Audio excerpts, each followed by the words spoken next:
So in this video, I'm gonna give you 5 rules for building muscle that I think every natural lifter needs to know, because as a natural, you can easily end up wasting years with the wrong approach, trying to build muscle and getting nowhere. And looking back, this is the type of honest advice that I wish someone gave me 15 years ago when I was just starting out. Now getting into it, the first rule is be on guard when switching phases. This is critical for staying lean while gaining muscle. Here's the problem. The brain is very opportunistic.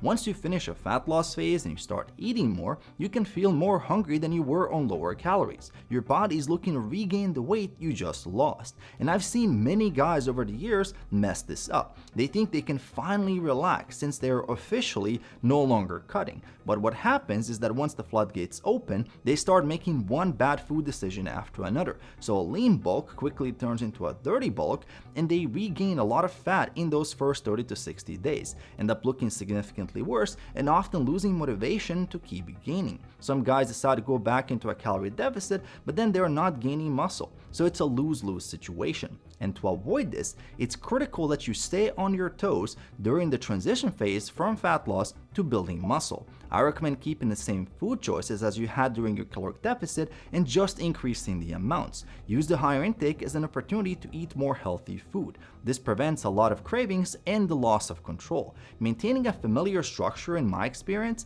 is the key. Don't fall in the trap of letting loose and introducing a lot of tempting processed food during this vulnerable phase. Now, the second rule is be patient with increasing calories. There is no rush. It's okay to slowly go up when you're exiting the fat loss phase, especially if you've never done this before. As you eat more, you'll expand your comfort zone and learn how to control the process. The biggest risk at that stage is overshooting the intake and spilling over. So after you finish your cut, I recommend that you take a couple of weeks to find your new maintenance calories, and after that you go up by 150 to 200 calories above maintenance as the first adjustment. Building muscle requires a lot less calories than people think. The traditional bulking approach is not necessary. You'll just gain a lot of extra body fat. For a lean bulk, you only need to gain about a pound to pound and a half a month, so half a kilo to 3/4 of a kilo. And the goal is to spend a long time in that small calorie surplus before you hit your upper limit of comfortable body fat. My gaining phases tend to be a minimum 10 to 12 months. I start around 10 to 12% body fat and stop when I reach 15 to 16% body fat. And every time I go back down to 10 to 12%, I keep some new muscle. And I personally like to follow a 4-to-1 ratio. For every 4 months of lean bulking, I shouldn't need to diet for longer than 1 month. So if I spend a year gaining, I could clean up and reveal those gains in 3 months or less. And the more experienced you are, the longer your lean bulk should be. Now the third rule is, don't panic as you start gaining weight and not look as lean. I've seen a lot of guys freak out when this happens. They get scared and go back to dieting. And that's exactly how you end up stuck in permacutting and never build any real muscle. And you can probably remember when you start dieting how quickly you get rid of those initial few pounds of fluff and bloat. The same happens in reverse when you go into a surplus. You introduce some new foods, you refill your glycogen, you gain some water weight, and you just look a little bit less defined. This is completely normal. It doesn't mean you're gaining a ton of body fat. It just means you're stabilizing at your true weight.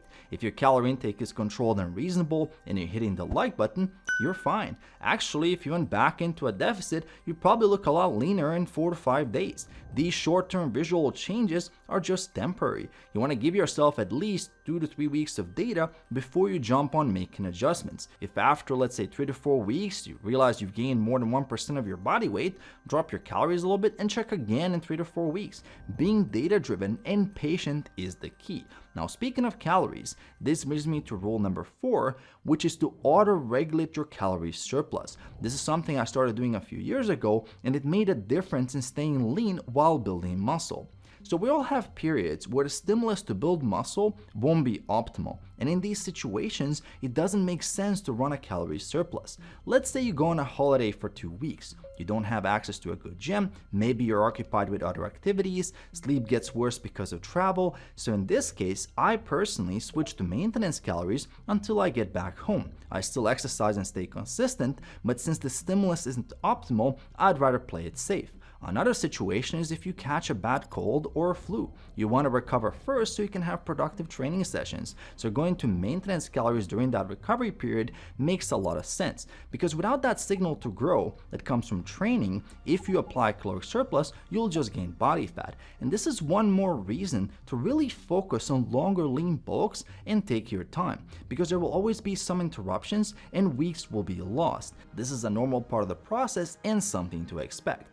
And this ties well into rule number 5, which is make good use of the caloric surplus. So we talked a lot so far about the diet, but actually the main thing that drives improvement and muscle growth is training. Nutrition provides the building blocks and the permission to grow, but quality training creates the demand for more muscle. And the truth is, if you don't see meaningful performance gains in the gym during your lean bulk, you're not really making good use of the surplus. That's how you end up gaining weight with a poor ratio of fat to muscle. I've seen people bulk and gain 80 to 90% of their weight as fat, so next time they cut, they end up with the same physique. And when you look at their training, you can see why. They haven't progressed in reps or weights for months. They usually don't even keep track of their workouts. They're not taking sets close to failure, form is usually off, they keep switching exercises all the time, so they have to relearn the routine, which doesn't allow them to train with high intensity, so the whole thing is all over the place. Even if their nutrition was perfect, they wouldn't be seeing much progress.